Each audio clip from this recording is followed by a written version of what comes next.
కృష్ణావతారం జన్మ వివరణ.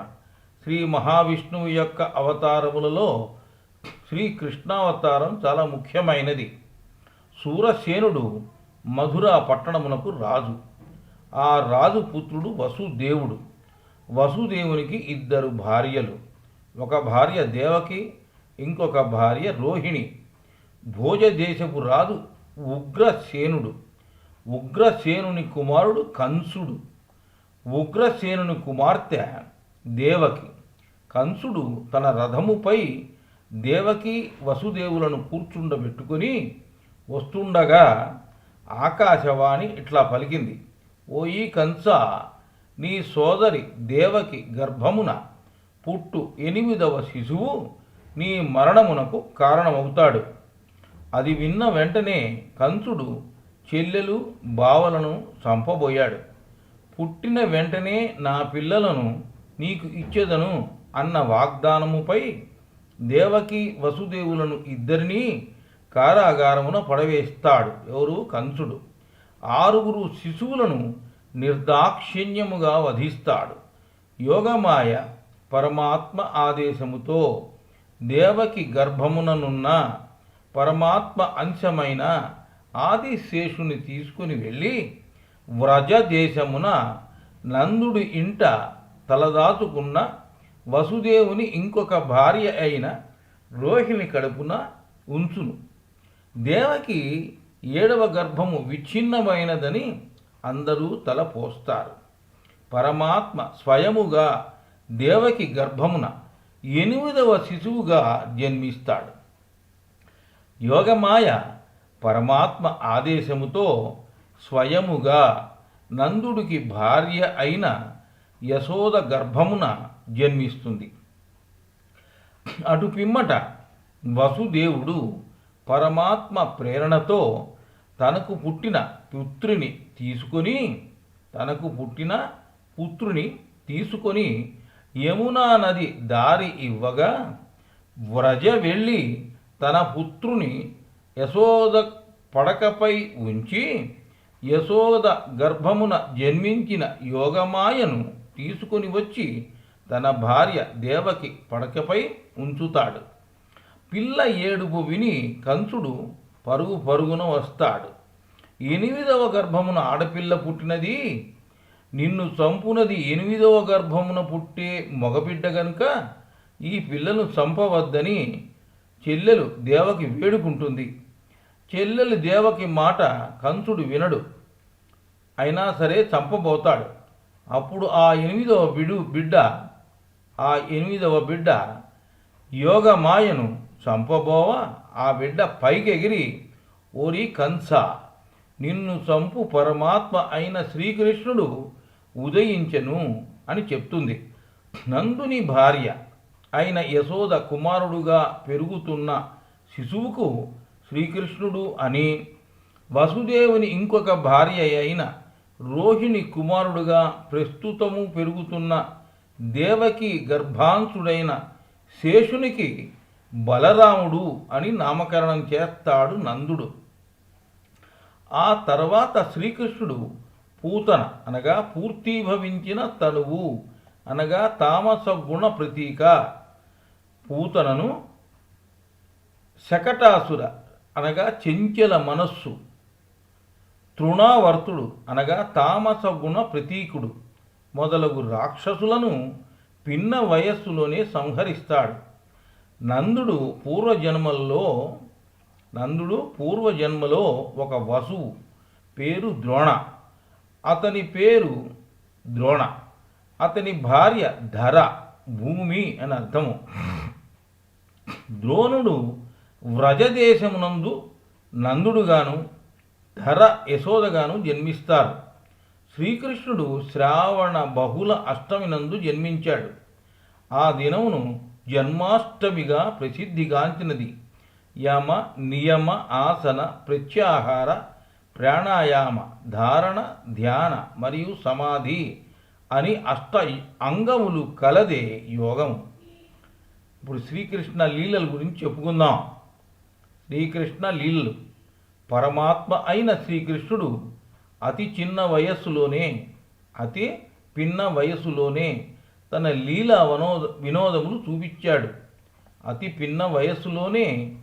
లీలా వినోదములు చూపించాడు. శ్రీకృష్ణునికి ఆవు పాలు, పెరుగు మరియు వెన్న అంటే చాలా ఇష్టం. ఇవి యోగికి కావలసిన స్వచ్ఛతకి చిహ్నం. ఆవు పాలు, పెరుగు త్రాగుతున్న మరియు వెన్న తింటున్న శ్రీకృష్ణుని పెద్ద రోలుకి కట్టడానికి త్రాడు తెస్తే ఆ త్రాడు 2 అంగుళములు తగ్గటము, ఎన్నిసార్లు తాళ్ళు తెస్తే అన్నిసార్లు తగ్గటము, చివరికి అలసిన తల్లిని చూచి త్రాడు కట్టించుకుంటాడు. అనగా పరమాత్మ భక్తవశుడు అని చెప్పటమే కదా. ఆ తరువాత నారదుడి శాపము పొంది మద్ది చెట్ల రూపంలో ఉన్న గర్వాంధులైన కుబేర పుత్రులైన నల్ల కూబర మరియు మణిగ్రీవులను ఆ చెట్ల మధ్య నుండి పోనిచ్చి పడగొట్టి వారి శాప విమోచనము గావిస్తాడు. అనగా పరమాత్మ పొందు ఎంతటి అహంకారమునైనను పోగొట్టును అనుటకు ఇది నిదర్శనము. అటులనే గోకులములో సుడిగాలి రూపంలో వచ్చిన వృత్రాసుర, బకాసుర మరియు కొండ శిలువ అజగరము రూపంలోని అఘాసుర సంహారములు గుణాలకి అతీతుడువై మనస్సును స్థిరము చేసుకొనవలెను అని చెప్పటమే.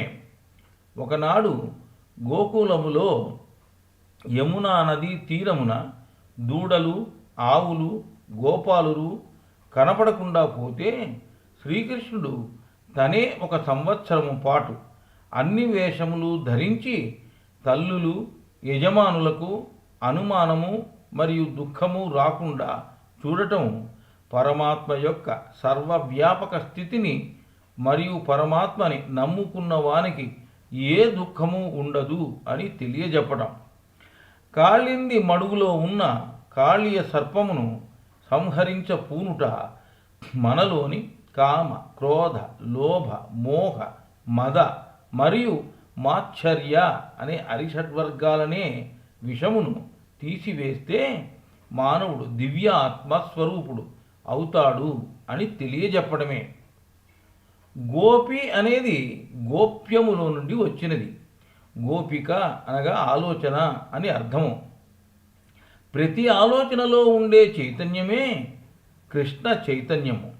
16,000 ఆలోచనలు అనగా 16,000 గోపికలు. మనలోని ఆలోచనలు ఎన్నో ఎవ్వడూ లెక్కబెట్టలేడు. ఎన్నో అని చెప్పటానికి 16,000 అని అన్నారు. శవముకు ఆలోచన ఉండదు, శివమునకు మాత్రమే ఆలోచన ఉంటుంది. శ్రీకృష్ణ చైతన్యము ఉన్న శరీరమును శివము అనగా మంగళ స్వరూపము అంటారు. శ్రీకృష్ణునికి 16,000 గోపికలు ఉన్నారు అనే దాని అంతరార్థం ఇదే. శ్రీకృష్ణునికి 16,000 గోపికలు ఉన్నారు అనటానికి అంతరార్థం ఇదే.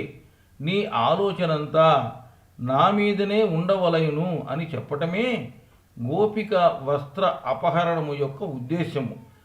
యజ్ఞము చేయుచున్న బ్రాహ్మణుల వద్దకు ఆకలిగా ఉన్న గోపాలులను ఆహారము కొరకై పంపుట, వారు తిరస్కరించుట, ఆ తరువాత బ్రాహ్మణ స్త్రీలు ఆహారమును తీసుకుని వచ్చి శ్రీకృష్ణునికి అర్పించుటలో ఉద్దేశ్యము క్రతువు యొక్క తంతు మీద కన్నా క్రతువు ఉద్దేశ్యమైన పరమాత్మ మీద ఏకాగ్రత అవసరము అని చెప్పటమే. గోవర్ధన పర్వతమును 7 రోజులు తన చిటికిన వేలు మీద నిలిపి ఇంద్రుడు అనగా మనస్సు కురిపించిన ఆలోచనల వర్షము నుండి సాధకుల గోపికలను గోపాలులను అనగా ఆలోచనల నుండి రక్షించుటకై ఉద్దేశించబడినది.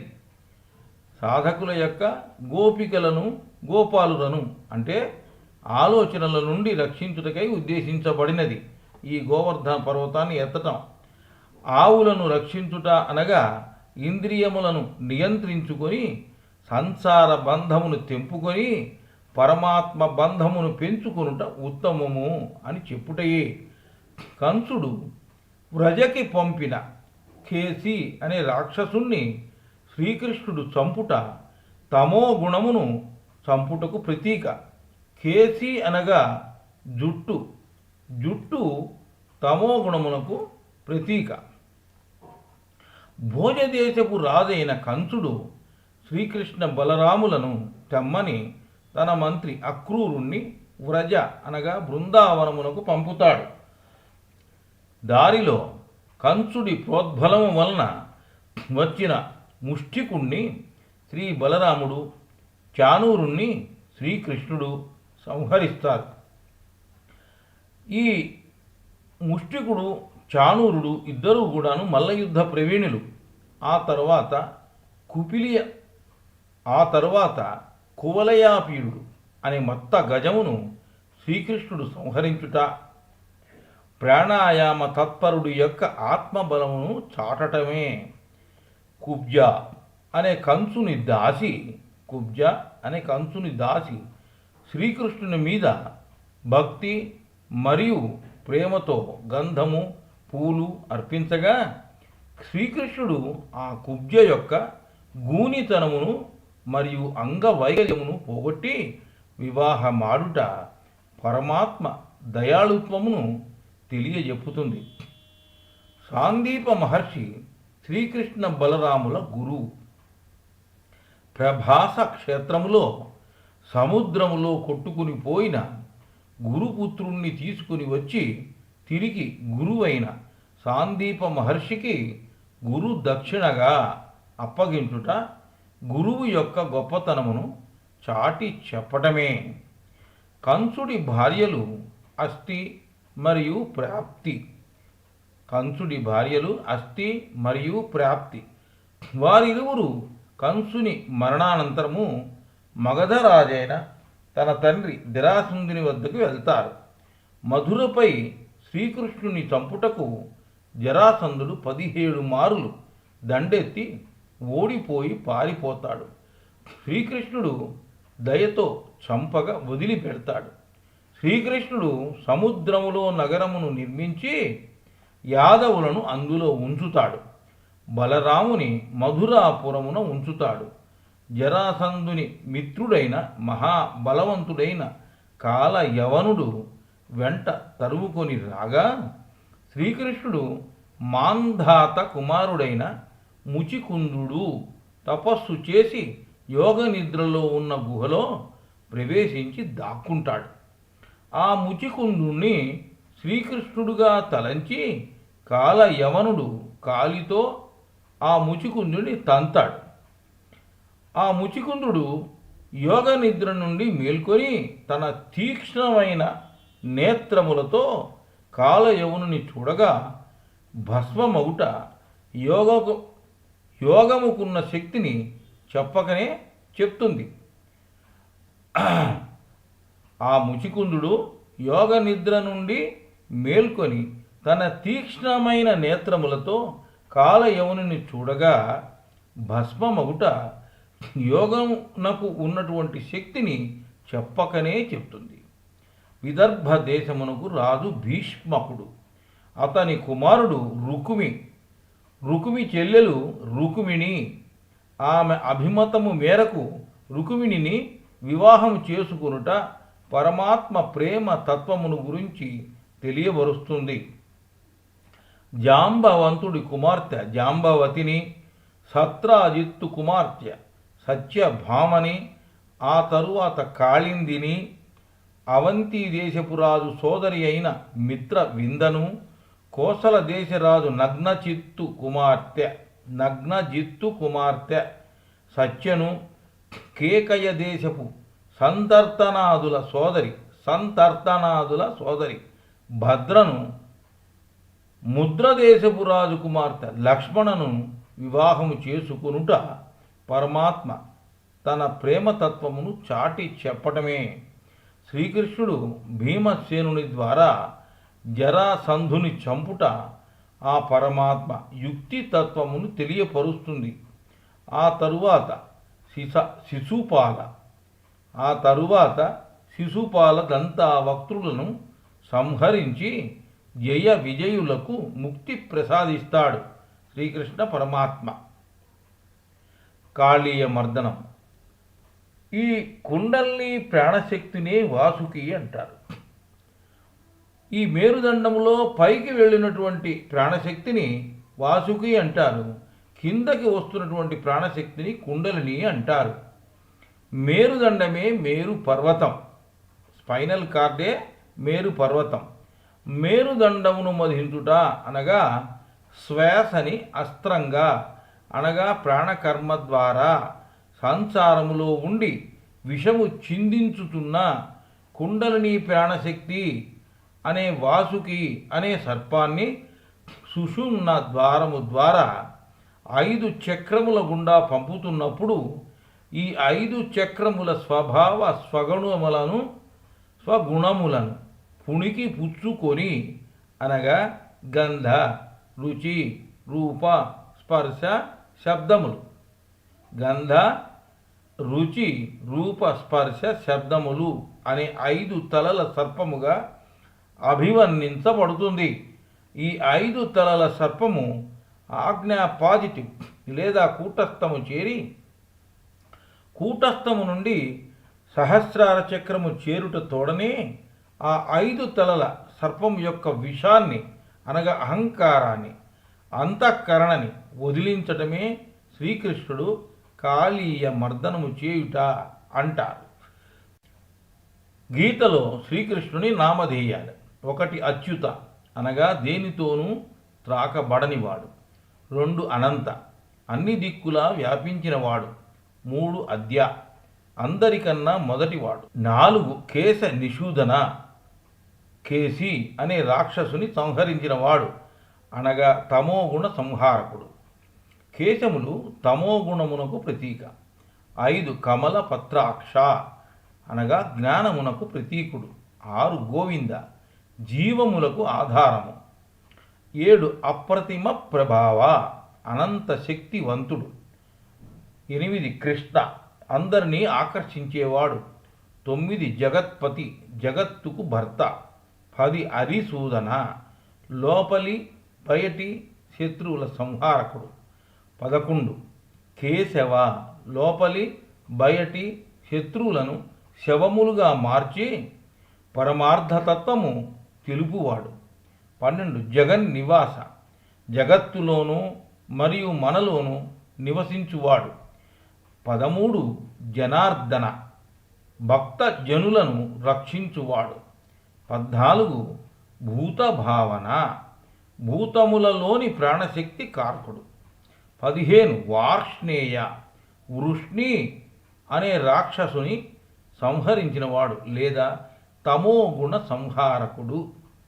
16 దేవ అంటే పరమాత్మ. 17 భూతేశ భూతములకు యజమాని. 18 వాసుదేవ వసుదేవుని పుత్రుడు. 19 దేవదేవ అనగా దేవుళ్ళకే దేవుడు. 20 మధుసూదన అనగా వాసనా సంహారకుడు. 21 విశ్వమూర్తి విశ్వమునకే మూర్తి. 22 దేవవర దేవుళ్ళలో శ్రేష్ఠుడు. 23 మహాత్మ గొప్ప ఆత్మ. 24 విశ్వేశ్వర విశ్వానికి ఈశ్వరుడు. 25 దేవేశ దేవుళ్ళకే యజమాని. 26 మహాబాహు మహాబలవంతుడు అని అర్థం. 27 విష్ణు అంటే పరమాత్మ లేదా సర్వవ్యాప్తివంతుడు. 28 పరమేశ్వర అంటే పరమాత్మ. 29 మాధవ అంటే బుద్ధికి రాజు. 29 మాధవ బుద్ధికి రాజు. 30 సర్వ సర్వము తానే అయినవాడు. 31 పురుషోత్తమ పురుషులలో ఉత్తముడు. 32 యాదవ యదువంశీయుడు. 33 సహస్రబాహు మహాబలవంతుడు. 34 ప్రభు అంటే యజమాని. 35 యోగి. 36 హృషికేశ. 37 భగవంత అనగా భక్తి జ్ఞాన వైరాగ్య మరియు తత్వజ్ఞాన పరుడు. 38 యోగీశ్వర యోగులకే యోగి. యోగ ప్రదాత శ్రీకృష్ణ. ఇమం వివస్వతే యోగం ప్రోక్తవానహమవ్యయం వివస్వాన్ మనవే ప్రాహ మనురిక్ష్వాకవే బ్రవీత్ అని గీతలో చెప్తారు.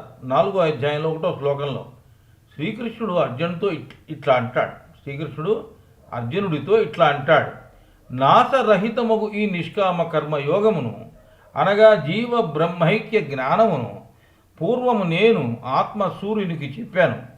సూర్యుడు మనమునకు అనగా మనస్సునకు చెప్పాడు. మనస్సు ఇక్ష్వాకునకు అనగా 3వ నేత్రమునకు బోధించింది. ఇక్షు అనగా నేత్రము. నేత్రముల నడుమునున్న ప్రదేశమును కూటస్థము అంటారు. ధ్యానపరుడైన యోగికి ఆ కూటస్థములో ఉన్న 3వ నేత్రము తెరుచుకుంటుంది. తర్వాత రాజర్షులు తెలుసుకున్నారు. రాజర్షులు అనగా ఇంద్రియములు. చాలా కాలము గడిచినందున ఆ యోగం ఇప్పుడు ప్రచారంలో లేదు. అనగా పరమాత్మ చైతన్యము ముందుగా బ్రహ్మరంధ్రములోని సహస్రారంలోనికి వస్తుంది. దీనినే ఆత్మసూర్యుడు అంటారు. అక్కడ నుండి అంతఃకరణములోనికి, అంతఃకరణము నుండి కూటస్థములోని ఆజ్ఞా పాజిటివ్ చక్రమునకు, ఆజ్ఞా పాజిటివ్ చక్రము నుండి ఆజ్ఞా పాజిటివ్ చక్రములో 3వ నేత్రమునకు, 3వ నేత్రము నుండి ఇంద్రియములలోనికి వస్తుంది. తద్వారా శరీరం అంతటా వ్యాపిస్తుంది. అందువలన మాయాపూరితమైన ఈ ప్రాపంచిక విషయములలో పడి పరమాత్మ చైతన్యమును మరిచిపోవుట జరిగి కష్టములు అనుభవించిన తదుపరి తిరిగి సద్గురువు ద్వారా క్రియాయోగము నేర్చుకొని వచ్చిన త్రోవనే తిరిగి వెళ్ళి పరమాత్మను చేరే ప్రయత్నమే ఈ క్రియాయోగ సాధన. ఈ క్రియాయోగ సాధనలో ముందుగా ఇంద్రియ వ్యాపారములను నియంత్రణ చేసి ప్రాణాయామ పద్ధతుల ద్వారా చంచల ప్రాణమును మరియు చంచల మనస్సును స్థిరము చేస్తాం. తద్వారా ఆజ్ఞా పాజిటివ్ చక్రంలోని 3వ నేత్రం తెరుచుకుంటుంది. ఆ తదుపరి పట్టు విడవని నిరంతర ధ్యానము ద్వారా సహస్రారములోని ఆత్మసూర్యుని చేర్తాం. ఆ తర్వాత బ్రహ్మరంధ్రము ద్వారా పరమాత్మ చైతన్యములో కలిసిపోతాం. దీనినే జీవ బ్రహ్మైక్యత అంటారు. దీనిని శ్రీకృష్ణ పరమాత్మ అనేక ప్రాణాయామ యజ్ఞముల ద్వారా శ్రీమద్భగవద్గీతలో తెలియచెప్పారు. శ్రీకృష్ణుని అవతార కాలము 125 సంవత్సరముల 7 మాసముల 8 దినములు. గీత బోధించు సమయమున శ్రీకృష్ణుని వయస్సు 87 సంవత్సరములు. క్రియాయోగం. ఆత్మ కార్యకారణ నియతికి లొంగి ఉంటుంది అనే వాదన మానవుని వ్యక్తిత్వపు లోతులను తరచి చూచుటల్లో విఫలమై ఆ వ్యక్తిత్వాన్ని వంకరగా మలచి మానవ జీవితపు విలువలని తగ్గిస్తుంది. ఈ పరిస్థితిలో మానవుని బుద్ధి, చిత్తం ఎదురు తిరుగుతాయి. మానవుడు తుఫాన్లో సాగర కెరటాలపై గతి కానక కొట్టుకొనుచుండు చిన్న దోనయ నురుగులను వెలిగక్కుచూ పొంగి పొరలువచ్చు కెరటాలచే ఈ క్షణం మీదికి ఎత్తిపడుచు మరుక్షణం అగాధంలోకి విసిరి కొట్టబడుచుండు చిన్న పడవయ అనివార్యమై సదా విజృంభించు కార్యకారణ ప్రవాహంలో పుణ్యపాప కర్మ అధీనమై శక్తిహీనమై నిస్సహాయమై అనాథయై అటూ ఇటూ ఊగిసలాడు నావయ. వితంతువుల కన్నీటిని, అనాథ శిశువుల విలాపాలను గమనింపగా తన దారిలోని ప్రతి వస్తువును చూర్ణం చేస్తూ పరిభ్రమించు కార్యకారణ చక్రం క్రింద పడవేయబడిన క్షుద్ర కీటకమా, తలంచుకొనని ఈ గుండె జల్లుమను ప్రకృతి నియమం ఇట్లా ఉన్నది. నిరాశాహత హృదయాంతరాల నుండి ఆశ లేదా తరుణోపాయము లేదా తరుణోపాయము లేదా అను ఆక్రందన ఆ కరుణాపయోనిధికి వినపడినది. తోడనే ఆశాజనక అభయవాక్కు అవతరించినది. దానిచే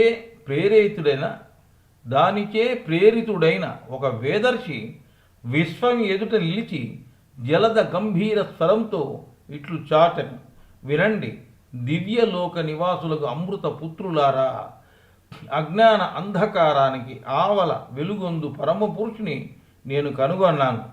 వానిని కనుగొనుట వలననే మీరు మృత్యువు నుండి తరిస్తారు. వేరు మార్గం లేదు. ఆత్మ నిత్యముక్తమని, కార్యకారణ జాలంలో చిక్కుకొని ఉండలేదని, వ్యవహారిక జగత్తులో బంధింపబడలేదని మన మహర్షులు కనుగొన్నారు అన్నారు అప్పుడు స్వామి వివేకానంద. గత జన్మలలోని కోట్ల కొలది వాసనలు మానవ కపాళములో అనగా సూక్ష్మ శరీరంలో పొందుపరచబడి ఉంటాయి. యోగ సమాధి ద్వారానే ఈ వాసనలు సమూలముగా నాశనము చేయబడతాయి. యోగ సమాధి చెందిన యోగి తన చుట్టూ ఉన్న వాళ్ళకు కూడా మేలు చేకూరుస్తాడు. యోగి ధ్యానంలో అధిచేతన స్థితికి అనగా తీటా తరంగ స్థితికి వెళ్తాడు. ఈ తీటా తరంగ స్థితి వలన నరములకు మామూలు కన్నా తక్కువ గ్లూకోజ్ ఖర్చు అవుతుంది. దివ్యత్వము పొంది దివ్యుడుగా మారటమే సాధకుని లక్ష్యము. విషయములకు స్పందించున్నది మనస్సు. అందువలన మనము అంతర్ముఖము చెంది మన దృష్టిని లోపలికి మలుచుతే అంతా దివ్యత్వమే.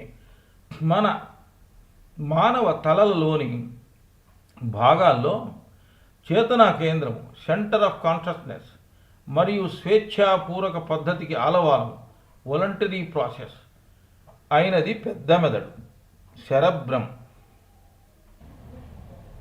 సమన్వయ కేంద్రము, కోఆర్డినేటింగ్ సెంటర్ అయినది చిన్న మెదడు సెరబెల్లం. ఈ రెండు అతి ముఖ్యమైనవి. సరి అయిన దృక్పథం ఉన్నంతకాలం సమన్వయ కేంద్రం అయిన చిన్న మెదడు ఏమాత్రమూ సందేహం లేకుండా పెద్ద మెదడుతో పాటు కలిసి పనిచేసి శాంతి ప్రశాంతి కలుగజేయుటకు దోహదపడుతుంది. వ్యతిరేక దృక్పథం ఉన్నంతకాలం సమన్వయ కేంద్రమైన చిన్న మెదడు అనగా సెరబెల్లం సందేహంతో పెద్ద మెదడు అనగా సెరబ్రంతో పాటు కలిసి పనిచేయలేదు. అందువల్ల మనిషి మానసిక తడబాటుతో తప్పులు చేస్తూ ఉంటాడు. లోభము, ద్వేషము, పిసినారితనములతో కొట్టుమిట్టాడుతుంటాడు. అందుమూలకముగా అబద్ధాలు చెప్పటం మన అవచేతనములో నిక్షిప్తమై ఉంటాయి. అవచేతనము అనగా సబ్ కాన్షియస్ మైండ్. పరిపూర్ణమైన దైవీ ప్రకృతి ఏర్పడుతున్నప్పుడు సాధకుడికి ఓంకారనాదం ఓం అని వినపడుతుంటుంది. దీని అర్థము కుండలిని జాగ్రత్త లేదా మేల్కొనటము జరుగుతున్నది అని అర్థము. మేల్కొన్న కుండలిని బుర్రలోని డైఎఫెలెన్స్ ద్వారా త్వరితపెట్టబడుతుంది. డైఎన్సెఫలాన్ ద్వారా త్వరితపెట్టబడుతుంది.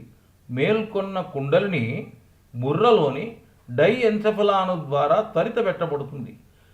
బుర్రలోని మొదటిదైన పెద్ద మెదడు అనగా సెరబ్రం మరియు పీనియల్ గ్రంథి అధిచేతన అనగా సూపర్ కాన్షియస్నెస్, అధిచేతనకి లేదా ఆధ్యాత్మిక తత్వానికి ఆలవాలము. బుర్రలోని లింబిక్ అనేది మానసిక కేంద్రం, సూక్ష్మ శరీరం లేదా ఆది దైవిక కేంద్రం. హైపోథెలమస్ గ్రంథి ఆది దైవిక కేంద్రమునకు ఆలవాలము. ఈ హైపోథెలమస్ గ్రంథి అనగా గ్లాండు కంటి వెనకాల ఉండే పిట్యూటరీ గ్రంథికి పీనియల్ గ్రంథికి మధ్యలో ఉంటుంది. పిట్యూటరీ గ్రంథి కూటస్థములో కంటి వెనకాల ఆజ్ఞాచక్రములో ఉంటుంది. ఈ ఆజ్ఞాచక్రము స్థూల శరీరమునకు అవసరమైన సూచనలు ఇస్తూ ఉంటుంది. అందువలన ఈ పిట్యూటరీ గ్రంథి ఆది భౌతిక కేంద్రం.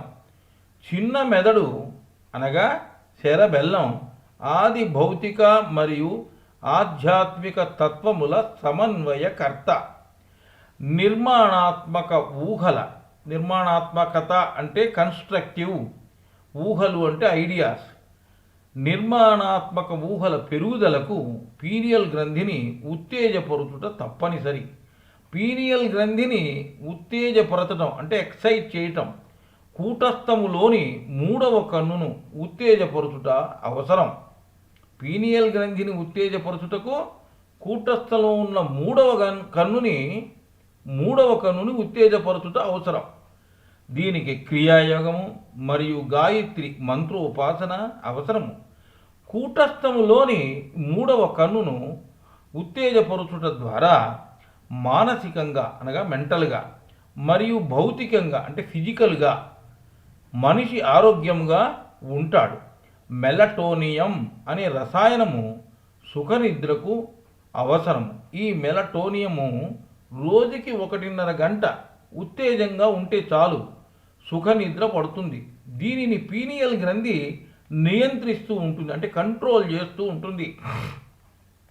కూటస్థములో ఉన్న ఆజ్ఞా చక్రము అనగా పాజిటివ్ కంటి వెనకాల ఉన్న పిట్యూటరీ గ్రంథి ద్వారా తన సూచనలను ఆజ్ఞా నెగటివ్ చక్రమునకు, తద్వారా ఇతర ఎండోక్రిన్ గ్రంథులకు పంపుతుంది. ఉదాహరణకి నాభి అంటే మణిపూర చక్రం అడ్రినలిన్ గ్రంథికి, హృదయం అంటే అనాహత థైమస్ గ్రంథికి, గొంతు విశుద్ధ థైరాయిడ్ గ్రంథికి సూచనలను పంపుతూ ఉంటుంది. యోగాభ్యాసము ద్వారా మరియు ఆరోగ్యమైన అలవాట్ల ద్వారా చక్రములను ఉత్తేజపరుచుట మనిషికి అవసరం. ఉదాహరణకి ఉదయం నిద్ర లేవగానే సూర్య నమస్కారాలు చేస్తే మూలాధార చక్రము, తద్వారా దాని సంబంధిత అవయవములు చక్కగా పనిచేస్తాయి. న్యాయముగా ఆర్జించిన ధనముతో మిత భోజనము చేస్తే స్వాధిష్టాన చక్రము, దాని సంబంధిత అవయవములు చక్కగా పనిచేస్తాయి. పూలు ఫలములు ప్రకృతిలోను పరమాత్మను దర్శిస్తే అనగా పూలలో ఫలములలో ప్రకృతిలో పరమాత్మను దర్శిస్తే మణిపూర చక్రం బొడ్డు దగ్గర ఉంటుంది, దాని సంబంధిత అవయవములు చక్కగా పనిచేస్తాయి. సత్యము మాట్లాడితే అనహత చక్రం గుండె దగ్గర ఉంటుంది మేరుదండములో, దాని సంబంధిత అవయవములు చక్కగా పనిచేస్తాయి. భజనలు, మృదువైన శాస్త్రీయ సంగీతము మరియు ఓంకారము వినటానికి ప్రయత్నిస్తే గొంతులో ఉన్న విశుద్ధ చక్రము, దాని సంబంధిత అవయవములు చక్కగా పనిచేస్తాయి. ఓంకారము వినపడితే కుండలిని మేలుకొన్నట్లు లెక్క. గుండెలోని థైమస్ గ్రంథి సరిగా పనిచేయుటకు యోగాభ్యాసము చాలా అవసరము. యోగాభ్యాసము ద్వారా రక్త ప్రసరణ వృద్ధి చెందుతుంది. Blood circulation. శరీరంలోని ప్రతి రక్త కణమునకు బ్లడ్ సెల్ ప్రాణవాయువు అందుతుంది. అప్పుడు సింపథటిక్ మరియు పారాసింపథటిక్ నరములు సమన్వయ పద్ధతిలో నడుచుకుంటాయి.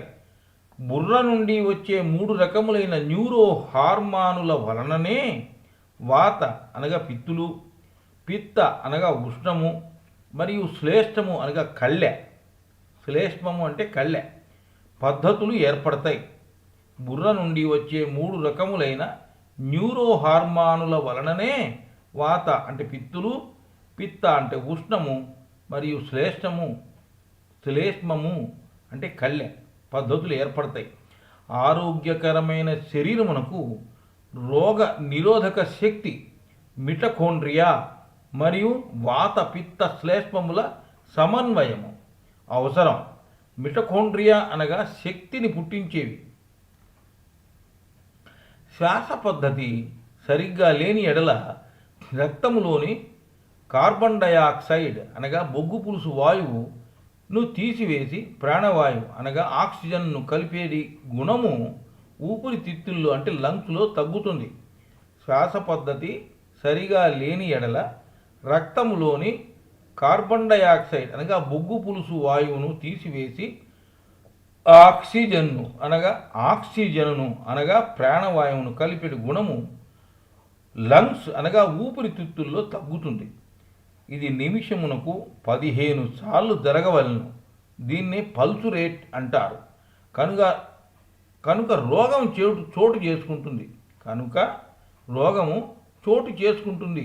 200 సంవత్సరముల క్రితము ప్రకృతిలో 35% ఉన్నటువంటి ప్రాణవాయువు, 35% ఉన్న ప్రాణవాయువు అంటే ఆక్సిజను ప్రస్తుతం 19% అంటే 19% మాత్రమే ఉన్నది.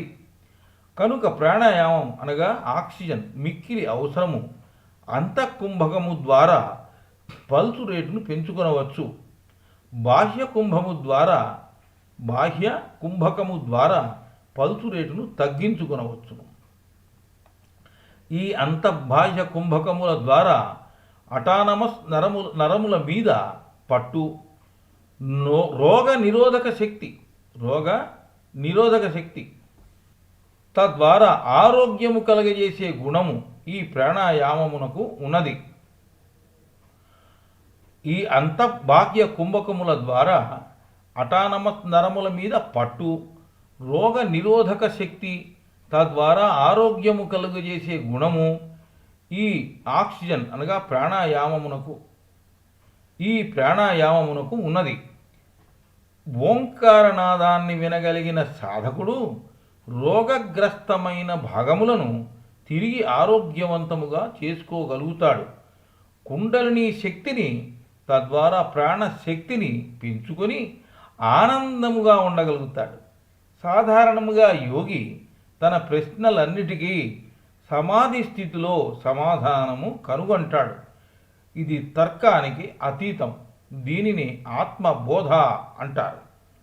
మనము ఎన్నో జన్మల నుండి కూడగట్టుకున్న వాసనలు తీసివేయటానికి 10 లక్షల సంవత్సరముల ఆరోగ్యకరమైన జీవితము అవసరము. అప్పుడే మానవ పశువు నుండి మానవుడుగాను, మానవుడి నుండి దివ్యుడుగాను, దివ్యుడి నుండి పరమాత్మగాను మారగలడు.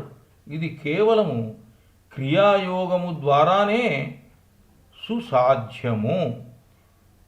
చదువు రానివాడు తన మేధని అంటే ఐక్యూని 5% వరకు, విద్యావేత్త ఎడ్యుకేషనిస్ట్ 8% వరకు, యోగి మిగిలిన 92%తో పాటు మొత్తం 100% మేధని అష్టాంగ యోగము ద్వారా అనగా క్రియాయోగము ద్వారా వినియోగిస్తాడు. కనుక ధ్యానములో ఉన్న ఉపయోగములను మానవాళికి అర్థమయ్యేలా చెప్పటము యోగి విధి. వినకపోవటము, వినినా చేయకపోవటము వాళ్ళ కర్మ. పరిమితమైన ప్రపంచములో అపరిమితమైన సుఖము కోసరము వెదుగులాట ఎండమావుల్లోని నీటి కోసం వెదుకుట లాంటిది. కేవలము క్రియాయోగి మాత్రమే ధ్యానములో అపరిమిత ఆనందమును అనుభవించగలుగుతాడు. కనుక జడత్వము నుండి దివ్యత్వమునకు సాగిపోవుటకు మూలాధారములో సుషిప్తమై ఉన్న కుండలిని శక్తిని జాగృతి చేసి సహస్రారమునకు మళ్లించాలి. సూర్యనాడి, చంద్రనాడి. చంద్రనాడి ఎడమ ముక్కులోను, సూర్యనాడి కుడి ముక్కుల్లోనూ ఉంటుంది. ఈ నాడులను స్వరములు అని కూడా అంటారు. ఆది, మంగళ, గురు. ఆ గురువారం కూడా కృష్ణపక్షం గురువారం. మరియు శనివారం ఉదయం వారాలలో సూర్యనాడి ఉండటం యుక్తం. ఆది, మంగళ, కృష్ణపక్ష గురువారము మరియు శనివారం ఉదయంలలో సూర్యనాడి ఉండటం యుక్తం. సోమ, బుధ, శుక్లపక్ష గురువారము, శుక్ర మరియు శనివారం రాత్రిలలో చంద్రనాడి ఉండటం యుక్తం. సోమ, బుధ, శుక్లపక్ష గురువారము, శుక్ర మరియు శనివారం రాత్రి వారములలో చంద్రనాడి ఉండటం యుక్తం. లేని ఎడల వ్యతిరేక ఫలములు అనగా గృహకలములు, లేని ఎడల వ్యతిరేక ఫలితములు అనగా గృహ కలహములు, కార్యహాని, వ్యర్థ ప్రయాణములు మరియు అనారోగ్యములు కలగవచ్చును. యోగదండము ఎడమ చెంకలో పెట్టుకొని గట్టిగా ఒత్తితే లేదా చదునైన బల్ల మీద లేదా నేల మీద ఎడమ చేతి మీద పడుకున్నా కూడా కుడి ముక్కునకు స్వరం అంటే నాడి మారుతుంది. అనగా చంద్రనాడి నుండి సూర్యనాడికి స్వరం మారుతుంది. అదే విధముగా యోగదండము కుడి చంకలో పెట్టుకొని గట్టిగా ఒత్తితే లేదా చదునైన బల్ల మీద నేల మీద కుడి చేతి మీద పడుకుంటే ఎడమ ముక్కునకి స్వరము నాడి మారుతుంది. అనగా సూర్యనాడి నుండి చంద్రనాడికి స్వరం మారుతుంది. వ్యష్టిలోని కుండలిని శక్తిని సమిష్టిలో మాయ అంటారు. ఋషులు కుండలిని శక్తి ఈ సృష్టి స్థితి లయలకు కారణము అని కనిపెట్టారు. ప్రతి చరాచర అణువులోనూ ఈ శక్తి ఉన్నది. ప్రతి జీవకణములోనూ ప్రాణశక్తి జీన్స్ రూపంలో నిక్షిప్తమై ఉన్నది. ఈ జెనే క్రోమోజోమ్లో ఉన్నది. ప్రాణశక్తి కలిగిన జెనేసు లేదా జీన్సు వంశ పారంపర్యముగా వచ్చే లక్షణములను మోసే వాహికలు అనగా వెహికల్స్. ఈ క్రోమోజోములు డిఎన్ఏ అనే మాలిక్యూలు వాటిలో అతి ముఖ్యమైనది. ఈ క్రోమోజోములో డిఎన్ఏ అనే మాలిక్యూల్ అతి ముఖ్యమైనది. ఈ అతి ముఖ్యమైన డిఎన్లో ఉండే ఆమ్లములను సమన్వయపరుస్తే వ్యాధి ముసలితనముల నుండి విముక్తులం అవ్వచ్చు. మనుష్యులందరిలోనూ 99.9% జీన్స్ ఒకే రకముగా ఉంటాయి, ఒకే రీతిలో ఉంటాయి. ఈ మిగిలిన 0.01% వైవిధ్యమైన జీన్స్ వలననే వివిధ రకములైన లక్షణములు కలిగిన వ్యక్తుల పుట్టుకకు కారణమవుతున్నది. ప్రతి జీవకణము మనిషి రూపమే. ప్రతి జీవకణము మనిషి ప్రతిరూపమే. ప్రతి జీవకణము లోపల జెనే లోపల క్రోమోజోమ్ లోపల డిఎన్ఏ ఉంటుంది. డిఎన్ఏ మాలిక్యూలు జీవకణములో అతి ముఖ్యమైనది. ప్రతి జీవకణము కూడా పోషక పదార్థములను, జెనేస్ మరియు ఎంజైమ్స్ మొదలగు వాటిని నిర్మించగలదు. జెనేసు వంశపారంపర్య లక్షణములను తెలియజెప్తుంది.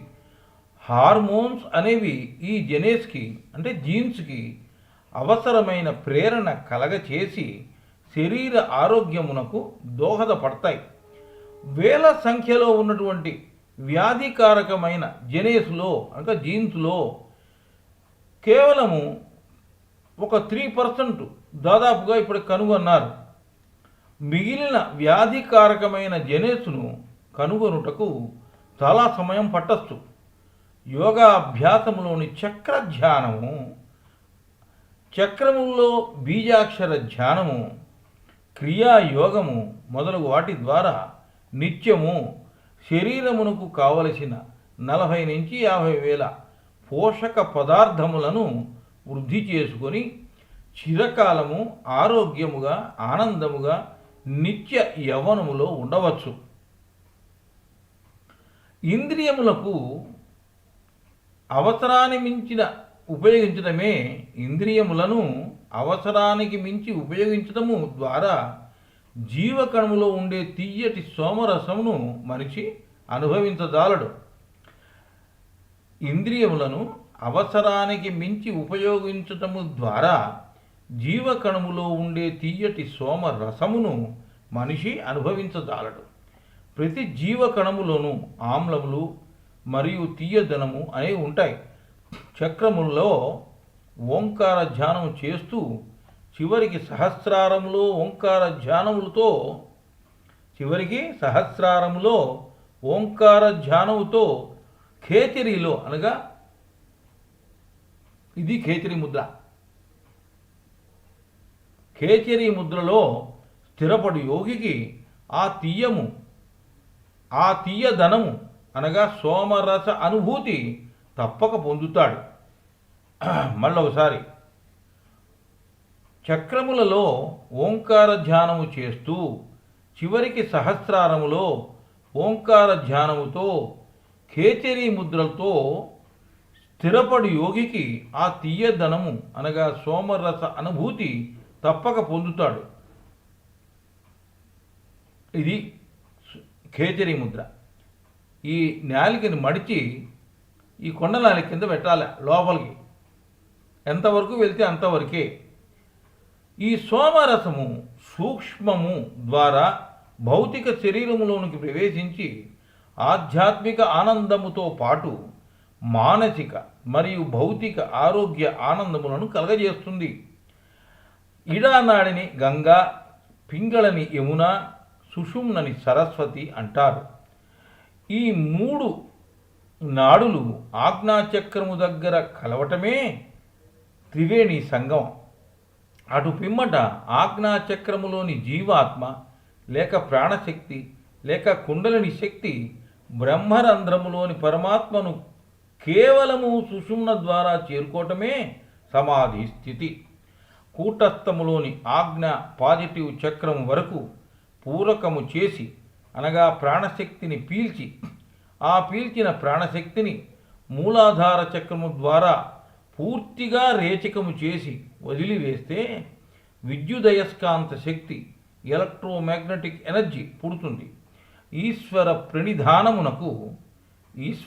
ప్రణిధామమునకు అనగా పరిపూర్ణముగా అంకితమొగుటకు, అర్థింపునకు లేదా ప్రార్థనకు ఇంద్రియములకు సహాయములుగా ప్రాణములను పింగళ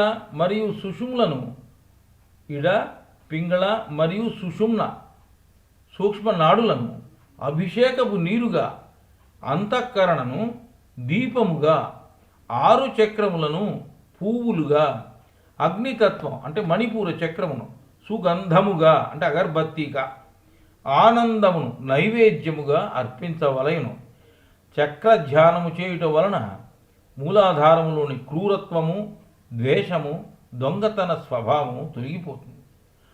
స్వాధిష్టానములోని సందేహపూరిత మనస్సు చక్రధ్యానం చేయటం వలన తొలగిపోతుంది. మణిపూరలోని క్రూరత్వము, ద్వేషము, ఎదుటివాడి కంటే ఎలాగైనా గొప్పగా ఉండాలి, వన్ అప్మెన్షిప్ అనేటటువంటి అర్ధరహిత పట్టుదల ఈ చక్రధ్యానం వలన తొలగిపోతుంది. అనాహతలోని ఉద్వేగపూరితమైన మనస్సు, తన మతమే గొప్పదన్న భావన, ప్రతీకార వాంఛ ఈ చక్రధ్యానం చేయటం వలన తొలగిపోతుంది. విశుద్ధలోని లోహత్వము, అతివాగుడు చక్రధ్యానం చేస్తే తొలగిపోతుంది. ఆజ్ఞాచక్రంలోని అహంభావము, తొందరపాటు గుణములు తొలగిపోతాయి. కర్మ ఫలములను ఈశ్వరునికి అర్పించుటయే ఈశ్వర ప్రణిధానము. కర్మ ఫలములను ఈశ్వరునికి అర్పించుటయే ఈశ్వర ప్రణిధానము. క్రియాయోగము ఒక భౌతిక మానసిక విధానం. క్రియాయోగాభ్యాసము వలన సాధకుని శరీరంలోని రక్తము కార్బన్ కోల్పోయి ప్రాణశక్తితో లైఫ్ ఫోర్స్తో శక్తివంతమవుతుంది, ఎనర్గైజ్ అవుతుంది. బుర్రలోని జీవకణములు లైఫ్ట్రాన్స్ ధనధ్రువములు. ప్రాణశక్తితో శక్తివంతమైన రక్తములో జీవకణ నాశనము తగ్గుతుంది. బుర్రలోని జీవకణములు ధనధ్రువములు, మిగిలిన శరీరం అంతటిలోని జీవకణములు రుణధ్రువములు. ప్రాణశక్తితో శక్తివంతమైన రక్తములో జీవకణ నాశనము తగ్గుతుంది. తద్వారా హృదయమునకు పని తగ్గి విశ్రాంతి దొరుకుతుంది. రాజయోగములో శ్వాస దిగ్బంధనకు ప్రాముఖ్యత ఎక్కువ. అదే క్రియాయోగములో శ్వాస నియంత్రణే కాక మేరుదండమును అనగా వెన్నెముకను అనగా స్పైనల్ కార్డును అయస్కాంతీకరణము చేసి తద్వారా ప్రాణశక్తిని సహస్రారమునకు చేర్చటమునకు ప్రాముఖ్యత ఇవ్వటం ద్వారా బుర్రలోని నరములకు విశ్రాంతి మరియు శక్తి చేకూరుతుంది. రాజయోగంలో శ్వాస దిగ్బంధనకు ప్రాముఖ్యత ఎక్కువ. అదే క్రియాయోగములో శ్వాస నియంత్రణే కాక మేరుదండము అయస్కాంతీకరణం చేసి అనగా స్పైనల్ కార్డును మ్యాగ్నటైజ్ చేసి తద్వారా ప్రాణశక్తిని సహస్రారమునకు చేర్చటమునకు ప్రాముఖ్యత ఇవ్వటం ద్వారా బుర్రలోని నరములకు విశ్రాంతి మరియు శక్తి చేరుతుంది. శ్వాసకి జాగృతి లేదు, శక్తి మాత్రమే ఉన్నది. అదే ప్రాణశక్తికి లైఫ్ ఫోర్స్కి జాగృతి మరియు శక్తి రెండు ఉన్నాయి. ఎనర్జీ ప్లస్ ఇంటెలిజెన్స్ రెండు ఉన్నాయి. తస్య వాచక ప్రణవ. పతంజలి. ధ్యానములో వినిపించే ఓంకార నాదమే భగవంతుని నామధేయము. తస్మిన్ సతి శ్వాస ప్రశ్వాసయో గతి విచ్ఛేద ప్రాణాయామ. పతంజలి. ఆసన సిద్ధి తదుపరి ఉచ్ఛ్వాస నిశ్వాసాల గతి నిరోధమైన ప్రాణాయామం సిద్ధిస్తుంది. ఆసన సిద్ధి తదుపరి ఉచ్ఛ్వాస నిశ్వాసాల గతి నిరోధమైన ప్రాణాయామం సిద్ధిస్తుంది అనగా ముక్తినిస్తుంది. సాధకుడికి తన సాధన ద్వారా ఓంకారం వినగలుగుతాడు. తద్వారా దివ్య క్షేత్రాలతో అనుబంధం ఏర్పడుతుంది. సవికల్ప సమాధి స్థితిలో చేతన విశ్వాత్మలో లీనమవుతున్న అనుభవంతో పాటు ప్రాణశక్తి ఉపసంహరింపబడుట, శరీరం బిగుసుకుపోవుట అంతా తెలుస్తూనే ఉంటుంది. నిర్వికల్ప సమాధి స్థితిలో విశ్వాత్మలో లీనమవుతున్నటువంటి అనుభవమే కాక నిర్వికల్ప సమాధిలో విశ్వాత్మలో లీనమవుతున్న అనుభవమే కాక సాధారణ లౌకిక వ్యవహారములు చేస్తున్నా ఆ అనుభవమును పోగొట్టుకోడు. సాధారణ లౌకిక వ్యవహారములు చేస్తున్నా ఆ అనుభవమును పోగొట్టుకోడు. హైదరాబాదు నుండి ఢిల్లీకి విమానములో వెళ్ళుటకు 2 గంటలే పడుతుంది. అదే ఇంకొక వాహనము అయినా 30 గంటలు లేదా ఇంకా ఎక్కువ సమయము పట్టవచ్చు. క్రియాయోగం విమానములో ప్రయాణించటము లాంటిది. కేవలము ఒక్క జీవిత కాలములోనే పట్టుదల గల క్రియాయోగి 10 లక్షల క్రియలు చేసుకొని 10 లక్షల సంవత్సరముల కర్మలు దగ్ధం చేసుకొని జీవ బ్రహ్మైక్యము పొందవచ్చు. రోజుకి 1000 క్రియల చొప్పున 3 సంవత్సరములలో 10 లక్షల సంవత్సరాల ప్రగతిని క్రియాయోగి సాధించగలడు. సాధారణముగా 6, 12, 18, 24, 30, 36, 42 లేదా 48 సంవత్సరములలో ఒక పద్ధతి ప్రకారము క్రియలు మరియు ధ్యానము చేస్తే 10 లక్షల సంవత్సరాల ప్రగతిని క్రియాయోగి సాధించగలడు. ఒకవేళ సంపూర్ణ ప్రగతిని సాధించకుండానే క్రియాయోగి మరణిస్తే తనతో పాటే క్రియాయోగ సాధన ఫలితాన్ని తీసుకెళ్తాడు. క్రియాయోగి జీవితం అతని సంచిత కర్మలతో ప్రభావితం కాదు. అది పూర్తిగా ఆత్మ చూపే మార్గదర్శకత్వంలోనే కొనసాగుతుంది. క్రియాయోగం మిత భోజనముతోనూ పూర్తిగా ఏకాంతములోనూ చేయవలెను. క్రియాయోగములో ఒకటి హఠయోగము అనగా శక్తిపూరక అభ్యాసములు, ఎనర్గైజేషన్ ఎక్సర్సైజ్. 2 లయయోగము, సోహం మరియు ఓం ప్రక్రియలు. 3 కర్మయోగము, సేవ అనగా సర్వీస్. 4 మంత్రయోగము అనగా చక్రములలో బీజ అక్షర ఉచ్చారణ. 5 రాజయోగము, ప్రాణాయామ పద్ధతులు ఉంటాయి. కనుబొమ్మల మధ్య ప్రదేశమును కూటస్థము లేక ఆజ్ఞా పాజిటివ్ అంటారు. ఈ కూటస్థము ధనధ్రువము, మూలాధార చక్రము రుణధ్రువము. ఈ రుణధ్రువము అనగా మూలాధార చక్రము నుండి ధనధ్రువం అనగా కూటస్థం వరకు, తిరిగి కూటస్థము నుండి మూలాధార చక్రం వరకు ప్రాణశక్తిని త్రిప్పటం వలన మేరుదండం అంటే వెన్నెముక శక్తివంతమైనటువంటి అయస్కాంతం అవుతుంది. తద్వారా మూలాధారం నుండి కంఠములోని విశుద్ధ వరకు ఉన్న కరెంటు అన్నీ కూడా అయస్కాంతీకరణ చెందిన మేరుదండము ద్వారా బ్రహ్మరంధ్రములోని సహస్రార చక్రము లోనికి చేర్చబడి సాధకుడు అనంతమైనటువంటి ఆనందాన్ని పొందుతాడు. దీనికి తోడు కొన్ని ముద్రలు, కొన్ని బంధాలు కూడా ప్రాణాయామంతో పాటు చేయటం వలన మేరుదండము మరింత శక్తివంతం అవుతుంది, మరింత ఎనర్గైజ్ అవుతుంది. శక్తి మరియు 2 ఉన్నదే ప్రాణశక్తి. ప్రాణవాయువులో ఒక శక్తి మాత్రమే ఉంటుంది, ఆక్సిజన్లో ఒక ఎనర్జీ మాత్రమే ఉంటుంది. శరీరము మరియు మనస్సు రెండిటి రుగ్మతులను క్రియాయోగం రూపుమాపుతుంది. క్రియాయోగంలో కొన్ని ప్రక్రియలు, మంత్రములు, హఠయోగ అభ్యాసములు, యమ నియమ ఆసన మొదలగు అష్టాంగ యోగ పద్ధతులు మరియు ప్రాణాయామ పద్ధతులు ఉంటాయి.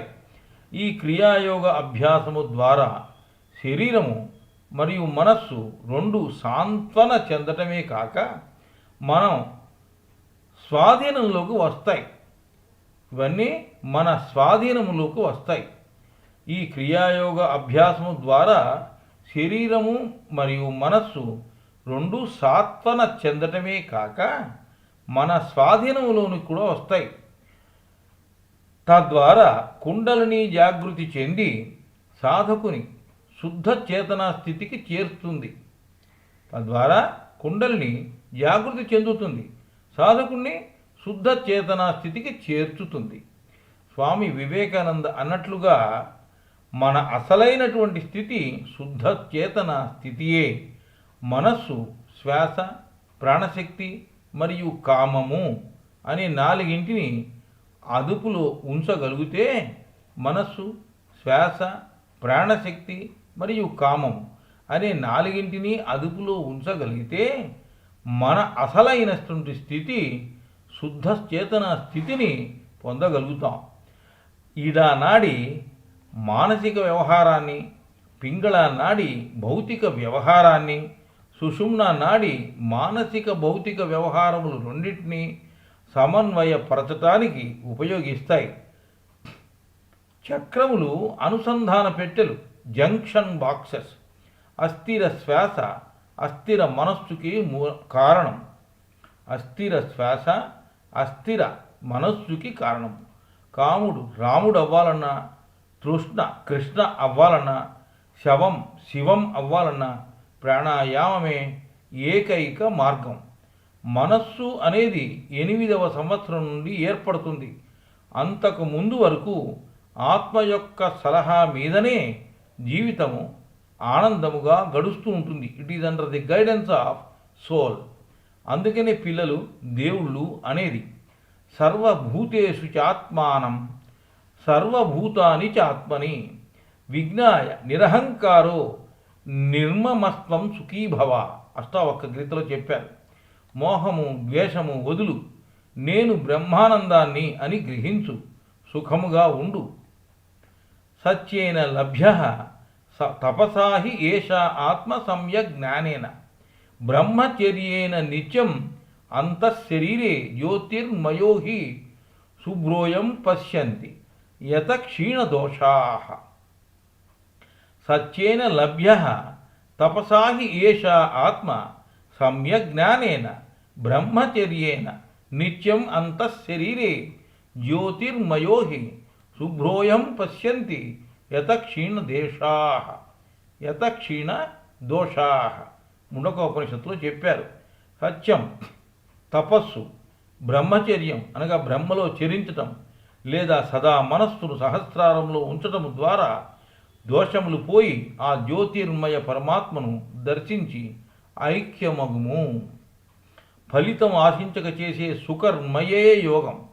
యోగస్థుడవై కర్మలు చెయ్యి, సర్వ దుఃఖములను హరింపజేసేదే యోగం. యోగం వలన అనవసరమైన ఆలోచనలు నిరోధించబడతాయి. పతాంజలి అష్టాంగ యోగం. యమ అనగా ఒకటి అమ. పతాంజలి అష్టాంగ యోగం ఒకటి యమ అనగా అహింస, సత్యం, ఆస్తేయం. ఆస్తేయం అనగా దొంగతనం చేయకుండుట. బ్రహ్మచర్యం, అపరిగ్రహం. అపరిగ్రహం అనగా ఇతరుల నుండి ఏమీ ఆశించకుండుట. బ్రహ్మచర్యం అనగా ఎల్లప్పుడూ బ్రహ్మలో చరించటం. రెండోది నియమం అనగా శౌచం, అంటే శరీర మనస్సుల శుభ్రత. సంతోషం అనగా తృప్తి. స్వాధ్యాయం. స్వాధ్యాయం అనగా శాస్త్ర అనగా శ్వాసను అస్త్రంగా పఠనం చేయటం. స్వ అధ్యాయం అంటే మన శ్వాసని మనం పఠించటం, చూడటం. ఈశ్వర ప్రణిధానం అనగా పరమాత్మకు అంకితమగుట. 3 ఆసనం అనగా స్థిరత్వం. 4 ప్రాణాయామం అనగా శ్వాస నియంత్రణ. 5 ప్రత్యాహారం అనగా ఇంద్రియ విషయోపసంహరణ. 6 ధారణ అనగా వస్తు ఏకాగ్రత. 7 ధ్యాన అనగా కేవలము పరమాత్మపై ఎడతెగని ఏకాగ్రత. 8 సమాధి అనగా అన్ని రూపములను విసర్జించుట, పరమాత్మతో ఐక్యమగుట. ధారణ, ధ్యాన మరియు సమాధి అనే మూడింటిని కలిపి సమ్యక్ సమాధి అంటారు. ధ్యానము బీజముతో మొదలయ్యి నిర్బీజం అవ్వాలి. కామము అవసరములకు మించిన కోరికలు, ఇది కావాలి అది కావాలి అనే తాపత్రయం. క్రోధము అనగా కోరిన కోరికలు నెరవేరలేదు, అందుకై చింతించుచూ తన కోరికలు నెరవేరనందులకు ఇతరులే కారకులని వారిపై ప్రతీకారము తీర్చుకొనుటకై ఉద్రేకముతో తీసుకొను నిర్ణయాలు. లోభము కోరికతో తాను సంపాదించుకున్నది అంతయు తనకే చెందవలయను, ఇతరులకు ఏమీ చెందకూడదు అని దానములు ధర్మకార్యములు చేయకుండుట. మోహం. మోహం అంటే తాను కోరినది ఖచ్చితంగా తనకే కావలేను, ఇతరులు పొందకూడదు అని అతి వ్యామోహము కలిగి ఉండటం.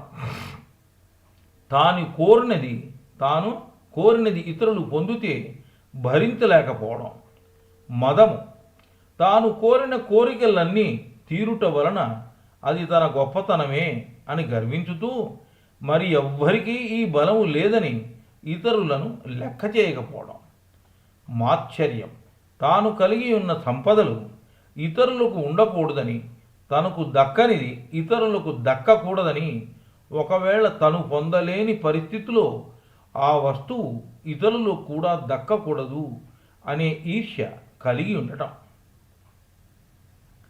న తస్య రోగో న జరా న మృత్యు ప్రాప్తస్య యోగాగ్నిమయం శరీరం. రోగము, ముసలితనము, మరణము వీడి సాధకుడు యోగాగ్నితో ప్రజ్వరిల్లిపోవాలి. లలితలో చెప్పినట్లుగా యోగము అంతర్ముఖులకే సాధ్యము. లలితా సహస్రనామములో చెప్పినట్లుగా యోగము అంతర్ముఖులకే సాధ్యం. అంతర్ముఖ సామర్థ్యము బయట దొరకదు. బహిర్ముఖ సుదుర్లభ. బహిర్ముఖము బహిర్ముఖులకి ఇది సుదుర్లభం. ఏది? ఈ యోగం. మళ్ళొకసారి, యోగము యోగము అంతర్ముఖులకే సాధ్యం, బహిర్ముఖులకి అసాధ్యం. 7 చక్రాలు, 7 ధాతువులు, వీటి గురించి చెప్పుకుందాం. 7 చక్రాలు, 7 ధాతువులు. చక్ర ధ్యానమే ధాతు విద్య. మనోహి ద్వివిధం ప్రోక్తం, శుద్ధం అశుద్ధం ఏవచ. అశుద్ధం కామ సంకల్పం, శుద్ధం కామ వివర్జితం. మన ఏవ మనుష్యానాం బంధమోక్ష కారణం, బంధాయ విషయాసక్తం, ముక్తాయ నిర్విషయం స్మృతం. మనస్సు స్థిరం, అస్థిరం అని 2 విధాలు. స్థిర మనస్సి నిష్కామముగాను, నిర్విష్యమై ఆనందముగాను ఉంటుంది. అందుకే మనసే బంధానికి మోక్షానికి కారణం.